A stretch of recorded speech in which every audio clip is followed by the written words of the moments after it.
प्रिय विद्यार्थियों, science academy द्वारा ऑनलाइन क्लासेज प्रारंभ की गई हैं, जिसमें भौतिक विज्ञान का पहला पाठ विद्युत क्षेत्र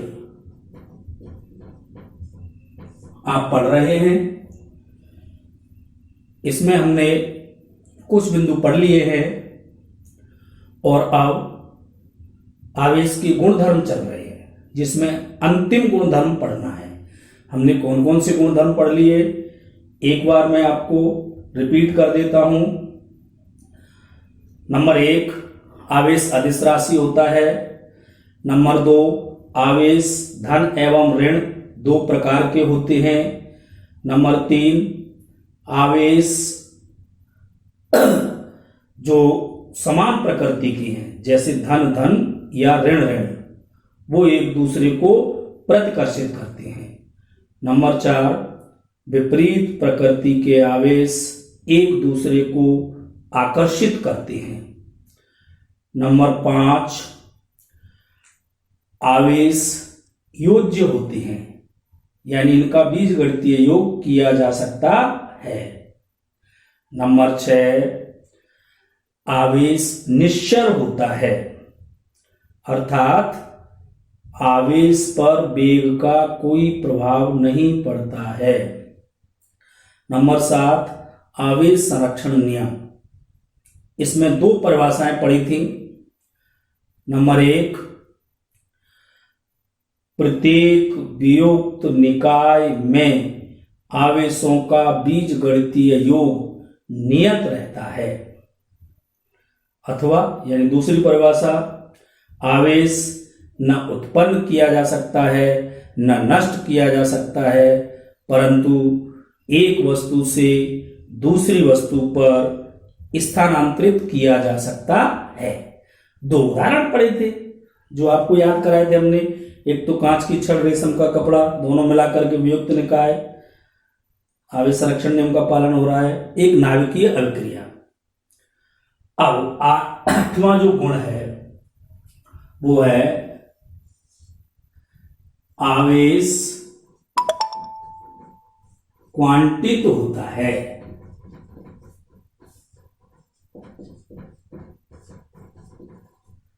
यानी इसमें बेटा पढ़ेंगे आप आवेश का क्वांटीकरण,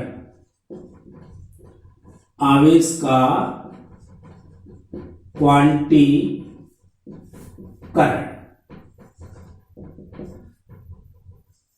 बहुत बढ़िया टॉपिक है, ढंग से देखना है। क्वांटीकरण से अभिप्राय है कि जिस तरह से ऊर्जा क्वांटित होती है, ठीक वैसे ही आवेश भी क्वांटित होता है। अभी मैं आपको परिभाषा के माध्यम से बताऊंगा। परिभाषा तो आप इस तरह से कह सकते हैं कि आवेश का विनिमय सतत न होकर विविक्त होता है।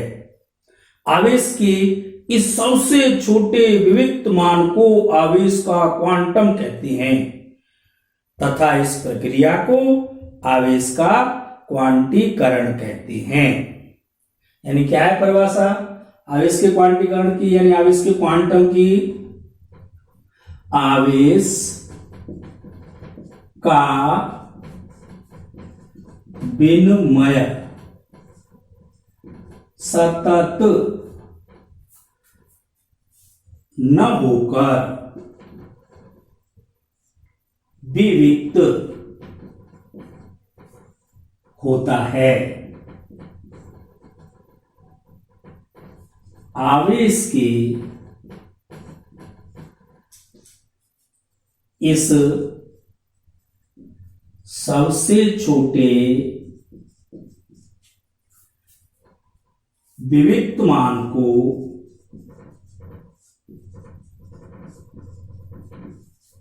आवेश का क्वांटम कहते हैं।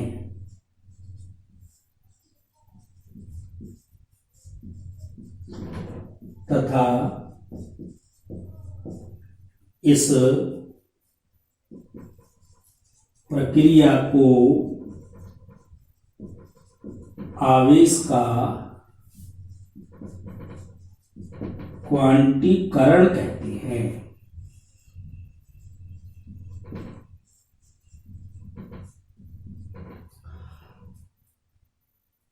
विनिमय, विनिमय का अर्थ सभी जानते हैं बेटा आप, आदान प्रदान, लेना देना। आवेश का आदान प्रदान सतत न होकर विविक्त होता है। सतत से अभिप्राय, जैसे एक तो मैं संख्या कहूं आपसे 1 2 3, तो आप सब भलीभांति जानते हैं कि 1 और 2 के बीच में असंख्य संख्याएं होती हैं, असंख्य संख्याएं होती हैं। 1 और 2 के बीच में असंख्य संख्याएं होती हैं। तो ये सारी संख्याएं यानी ये सब मान तो कहलाएंगे सतत, और ये मान कहलाएंगे आपके क्वांटित। तो अब इसका मान क्वांटित कैसे हुआ, हम एक और उदाहरण से समझ सकते हैं। जैसा कि हमने पीछे उदाहरण पढ़ा था कि जब कांच की छड़ को, कांच की छड़, रेशम के कपड़े,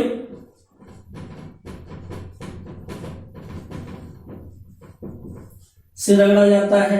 देखा था आपने, कांच की छड़ है, रेशम का कपड़ा है, रगड़िए क्या होता है, जितना धनात्मक आवेश कांच की छड़ पर उत्पन्न होता है उतना ही ऋणात्मक आवेश रेशम के कपड़े पर उत्पन्न हो जाता है। क्यों? क्योंकि कांच की छड़ से इलेक्ट्रॉन निकलेंगे और रेशम के कपड़े पर पहुंचेंगे। अब ये कैसे बेटा, जैसे इसमें से एक इलेक्ट्रॉन निकला तो यहां एक माइनस का एक ही आवेश आएगा, यहां उस आवेश की कमी यानी प्लस का एक ही आवेश आएगा। यदि 2 इलेक्ट्रॉन निकले हैं तो इस पर माइनस का 2 ही आवेश आ जाएगा, इस पर प्लस का 2 ही आवेश। ये 2 इलेक्ट्रॉन निकले तो ये माइनस 2 ही आवेश, इस पर प्लस 2 ही आवेश। अगर 3 इलेक्ट्रॉन निकलेंगे तो 3 ही आवेश। क्या 1.5 इलेक्ट्रॉन निकल सकता है? 1.2 इलेक्ट्रॉन निकल सकता है? नहीं निकल सकते। या तो कांच की छड़ में से 1 इलेक्ट्रॉन निकल के रेशम के कपड़े पर पहुंचेगा, या 2 पहुंचेंगे, या 3 पहुंचेंगे, या 4 पहुंचेंगे, यानी 1 इलेक्ट्रॉन के पूर्ण गुणज के रूप में पहुंचेंगे। इसका मतलब है यहां आवेश विविक्त तो हो गया, 1 2 3 4 5 यानी 1 ई आवेश, 2 ई आवेश, 3 ई आवेश, 4 ई आवेश। तो आवेश के विविक्त मान है, सतत नहीं है आवेश। और सबसे छोटा मान क्या रहा? 1 ई, यानी या तो इलेक्ट्रॉन निकल रहा है तो प्लस का और पहुंच रहा है तो माइनस का। तो इलेक्ट्रॉन का क्वांटित मान, इस सबसे छोटे विविक्त मान को आवेश का क्वांटम कहते हैं। तो सबसे छोटा विविक्त मान क्या रहा? 1 ई, प्लस का या माइनस का। और ई का मान होता है 1.6 गुणा 10 की घात -19 कूलम। तो अब यदि प्रतियोगी परीक्षा में या बोर्ड परीक्षा में सामान्यतः एक सिंपल सी बात वो पूछ ले कि आवेश का क्वांटित मान लिखिए, तो क्या लिखेंगे आप? ऐसे कह दी 3 प्रकार से उत्तर दे सकते हैं। इलेक्ट्रॉन पर आवेश के मान के बराबर, या प्रोटॉन पर आवेश के मान के बराबर, या 1.6 गुणा 10 की घात -19 कूलम। तो ये आवेश का क्वांटित मान होता है। तो आवेश के क्वांटीकरण की परिभाषा समझ में आ गई होगी, और आप आवेश किस प्रकार से क्वांटित होता है ये बात भी आपके शायद समझ में अच्छे तरीके से बैठ गई होगी। क्योंकि कभी भी किसी वस्तु से डेढ़ इलेक्ट्रॉन, आधा इलेक्ट्रॉन, पौने 2 इलेक्ट्रॉन नहीं निकल सकते, एक के पूर्ण गुणज के रूप में निकलेंगे, इसलिए आवेश क्वांटित होगा। तो आवेश के क्वांटीकरण की क्या परिभाषा बनी? आवेश का विनिमय यानी आदान प्रदान, लेना देना सतत न होकर विविक्त होता है। आवेश के इस सबसे छोटे विविक्त मान को आवेश का क्वांटम कहते हैं तथा इस प्रक्रिया को आवेश का क्वांटीकरण कहते हैं। अब इसकी प्रमुख बात लिख दीजिए नीचे। आवेश का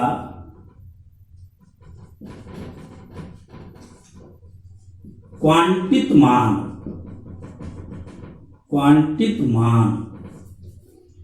इलेक्ट्रॉन या प्रोटॉन पर आवेश के बराबर, अर्थात 1.6 प्लस का या माइनस का गुणा 10⁻⁻19 कूलम होता है। ये आवेश का क्वांटित मान है। मुख्य बात है, ये ध्यान में रखनी है आपको। आवेश का क्वांटित मान ये होता है, या इलेक्ट्रॉन या प्रोटॉन पर आवेश के मान के बराबर। अब अगली बात आती है कि भाई किसी वस्तु पर कुल आवेश कितना हो सकता है? क्या इसका कोई फॉर्मूला बना सकते हैं आप? बिल्कुल बना सकते हैं। देखो बेटा, इसमें से आपने एक इलेक्ट्रॉन निकाला तो माइनस का 1 ई आवेश ग्रहण किया, इसलिए ई का मान ये मान लेते हैं अपन, जिस पर इलेक्ट्रॉन गया है, जिससे निकाला उस पर प्लस का 1 ई। 2 इलेक्ट्रॉन निकाले 2 ई, 3 इलेक्ट्रॉन निकाले 3 ई, तो n इलेक्ट्रॉन निकाले तो n ई, और आवेश को लेके जाए हम Q से, तो क्या फॉर्मूला बन गया? किसी वस्तु पर आवेश का मान Q बराबर प्लस का या माइनस का n ई। तो ये बात भी आप यहां लिख सकते हैं। आप अपने नोट्स में लिखते जा रहे होंगे साथ साथ, और नहीं तो आराम से लिख लेना। ये प्रमुख बात और फॉर्मूला निकल के आ रहा है आपकी इस बात से, किसी वस्तु पर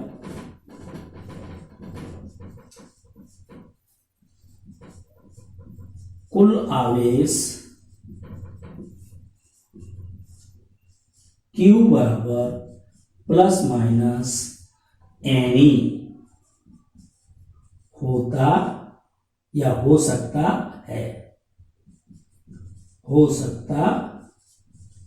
है, यहां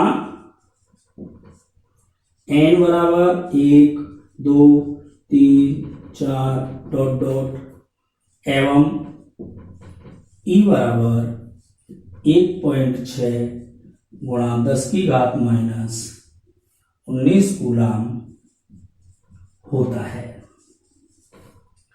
यानी किसी वस्तु पर आवेश का मान क्या हो सकता है?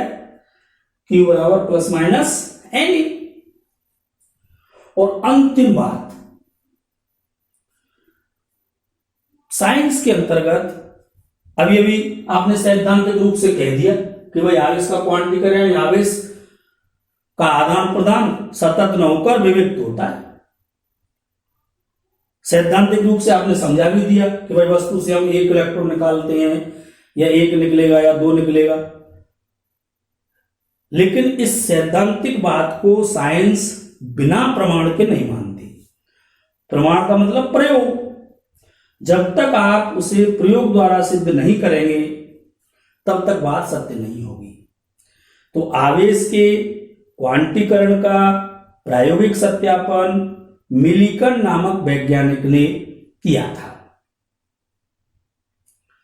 और तेल बूंद विधि से किया था। तो यह प्रश्न भी एक छोटा सा, 2-3 छोटे छोटे प्रश्न बन रहे हैं। आवेश का क्वांटिक मान कितना होता है, इस पर बहुत सारे न्यूमेरिकल होंगे कि वस्तु पर कुल आवेश प्लस माइनस एन ही हो सकता है। और शायद एक बार बोर्ड में मुझे ध्यान आ रहा है कि प्रश्न पूछा गया था कि आवेश के क्वांटीकरण का प्रायोगिक सत्यापन किस प्रयोग से किया जाता है। क्या उत्तर लिखेंगे आप? मिलिकन तेल बूंद विधि के द्वारा। तो इस बात को और आप नोट कर लीजिए, याद कर लीजिए और लिख लीजिए अपने नोट्स में कि आवेश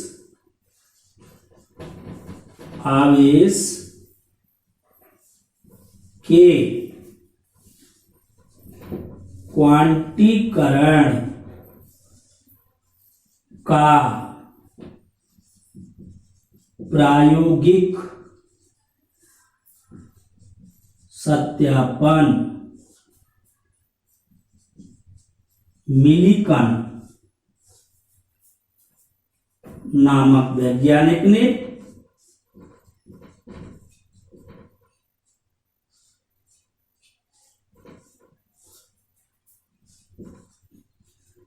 तेल बूंद विधि द्वारा किया था। इस तरह से आपके क्वांटीकरण का टॉपिक पूरा हुआ, यानी कम से कम आपको इतनी बात इसमें याद रखनी है।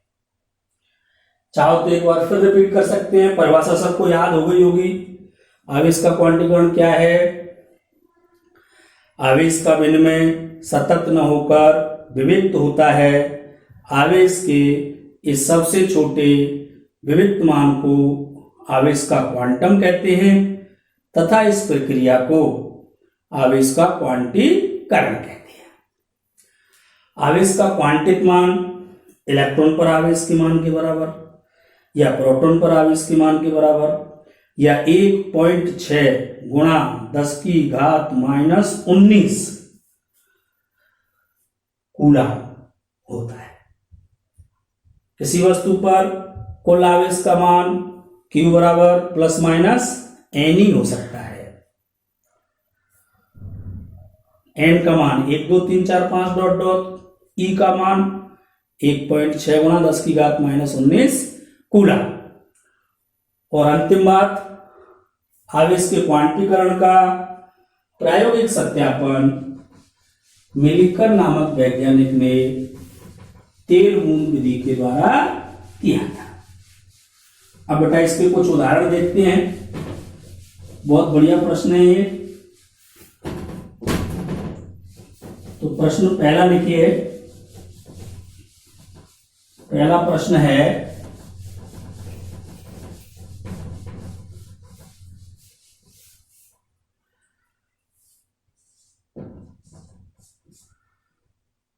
न्यूमेरिकल,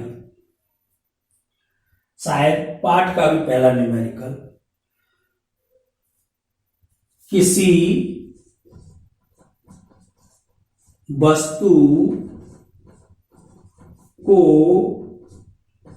1 कूलम आवेश देने पर उस वस्तु से कितने इलेक्ट्रॉन निकालने होंगे। अब मैं आपको जो पहला न्यूमेरिकल है सरल है। न्यूमेरिकल चाहे सरल हो कठिन हो, आपको अब न्यूमेरिकलों से डरने की आवश्यकता नहीं है। अब मैं हूं आपको न्यूमेरिकलों का प्रिंसिपल बनाऊंगा। छोटी सी बात मेरे ध्यान से सुन लो और उसे उसमें लाओ व्यवहार में, तो आप न्यूमेरिकलों को सीख जाएंगे और उनका डर खत्म हो जाएगा। आज से ही देखिए क्या करना है। सबसे पहले प्रश्न को ध्यान से पढ़िए, उसके बाद प्रश्न में क्या दे रखा है उसे लिख लीजिए, क्या ज्ञात करना है उसे लिख लीजिए और तत्पश्चात दी गई और ज्ञात करने वाली राशियों में संबंध का सूत्र ढूंढिए। जैसे ये डाला हमने आंसर, किसी वस्तु को 1 कूलम आवेश है 1 कूलम, तो बेटा आवेश को किससे लिखते हैं? Q से। तो हमें हमें दे रखा है Q बराबर 1 कूलम, देने पर प्लस का है प्लस का लिख लिया। उस वस्तु से कितने, कितने मीन्स संख्या है, ये इलेक्ट्रॉन निकालने होंगे तो n ज्ञात करनी है। अब आप समझ गए, एक ही तो टॉपिक पढ़ाया आपने, Q और n में क्या संबंध था, Q बराबर प्लस माइनस n, E का मान आप जानते हैं, E बराबर 1.6 into 10 to the power minus 90 coulomb. तो n निकालना है, n बराबर Q अपॉन E। तो n बराबर Q का मान रख दो 1 कूलम, E का मान रख दीजिए 1.6 गुणा 10 की घात माइनस 19 कूलम। इकाई सहित रखो जिससे गलती नहीं हो, कट जाएंगे इकाई, कूलम से कूलम कट गया, अभी मात्र संख्या रह गई। हल करो, n बराबर माइनस की घात को ऊपर ले जाओ तो 10 की घात 19 प्लस की 1.6। अब बेटा इस पॉइंट को हटाएंगे तो ऊपर 10 हो गए, 10/16 बन गए, और 10 की घात 19 को लिख दो 10 गुणा 10 की घात 18, लिख सकते हैं कि नहीं, 18 और 1 19। ये इसलिए लिखा कि 10 16 से छोटे हैं तो ये 100 हो जाएंगे। अब तो n बराबर आ जाएगा अब आपका, n बराबर 100/16 गुणा 10 की घात 18।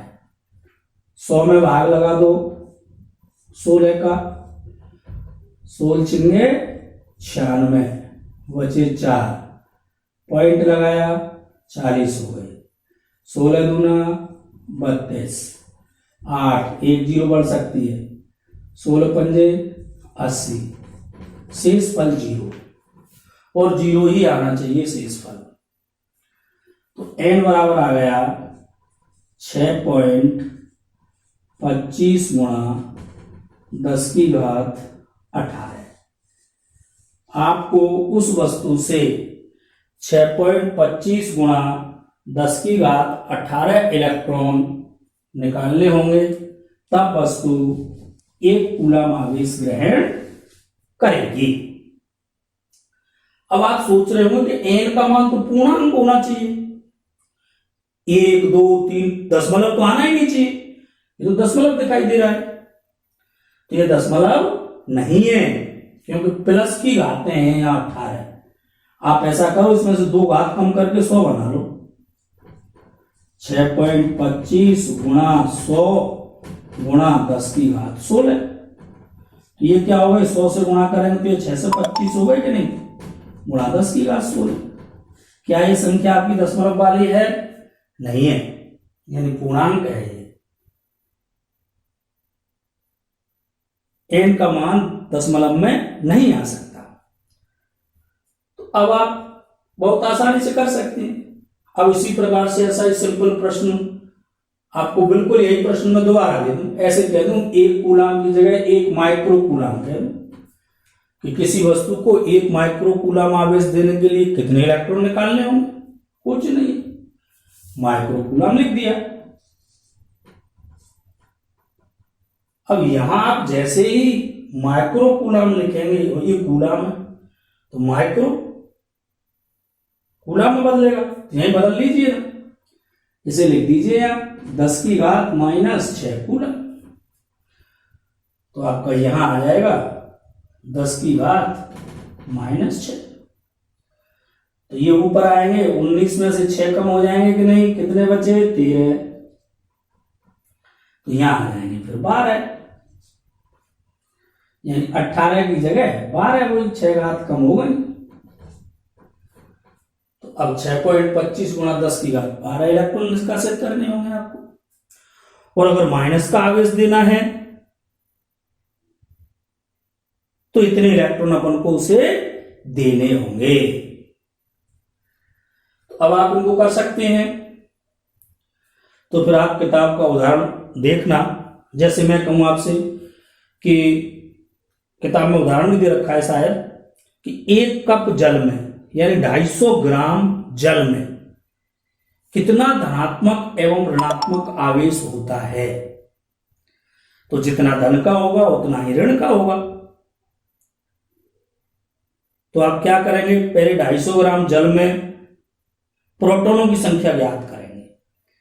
प्रोटॉनों की संख्या इलेक्ट्रॉनों की संख्या के बराबर होती है और उसे 1.6 गुणा 10 की घात -19 से गुणा कर देंगे, यानी ई का मान, और एन का मान आपको ज्ञात करना है। तो क्यू का मान आ जाएगा, क्यू तो निकालेंगे, तो पहले उसमें एन निकालना पड़ेगा, कोशिश करना, नहीं तो मैं बताऊंगा कल। अब हम आगे चले, उससे पूर्व आपको मैं 2-3 बातें बता रहा हूं जो आपको अपने नोट्स में लिखनी है और हमेशा याद रखनी है। ये देख लो आप, उनमें से कुछ चीजें आप जानते हैं तो मैं नोट डाल के लिख रहा हूं, आप भी बेटा नोट करते जाओ। नोट नंबर 1, इलेक्ट्रॉन पर आवेश, जल्दी बोलो, सभी जानते हैं, -1.6 गुणा 10 की घात -19 कूलम। यही इलेक्ट्रॉन का द्रव्यमान Me, तो ये होता है 9.1 गुणा 10 की घात -31 किलोग्राम। ग्राम में लिख रहा होगा, याद किया होगा तो केमिस्ट्री में आपने ध्यान देना, या -31। इसी तरह से नंबर 2, प्रोटॉन पर आवेश, तो बेटा इतना ही, लेकिन प्लस का 1.6 गुणा 10 की घात -19 कूलम। प्रोटॉन का द्रव्यमान, यानी इसे एमपी से लिख दो, 1.67 गुणा 10 की घात -27 किलोग्राम। अब ये ज्यादा है इससे, यानी प्रोटॉन का द्रव्यमान इलेक्ट्रॉन के द्रव्यमान का लगभग 1850 गुना होता है। अगर इस संख्या में हम इस संख्या का भाग लगाएंगे तो लगभग 18 से 50 प्राप्त होंगे। अब ले लीजिए न्यूट्रॉन। न्यूट्रॉन पर आवेश 0, कोई आवेश नहीं होता। न्यूट्रॉन का द्रव्यमान लगभग प्रोटॉन के द्रव्यमान के बराबर होता है, 1.67, और यहां 5 और लिख दो, गुणा 10 की घात -27 किलोग्राम, यानी Mn इज नियरली Mp। और चौथा एक कण और याद कर लो आप, एल्फा कण। हीलियम का नाभिक होता है ये, 2He4 पर आवेश, नाभिक है ये, नाभिक में केवल धनावेश होगा, इलेक्ट्रॉन निकाल दिए जाते हैं। तो प्लस का 2E प्लस का, यानी इसका 2 गुना, 16 दूना 32, 3.2 गुणा 10 की घात -19 कूलम, यानी +2E। और एल्फा कण का द्रव्यमान, तो ये दोनों द्रव्यमान लगभग बराबर है, तो लगभग प्रोटॉन के द्रव्यमान का 4 गुना,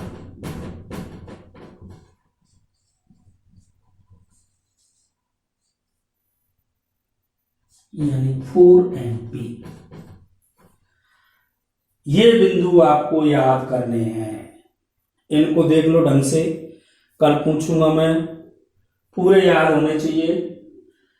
4 कण लिए हमने, इलेक्ट्रॉन, प्रोटॉन, न्यूट्रॉन, अल्फा कण।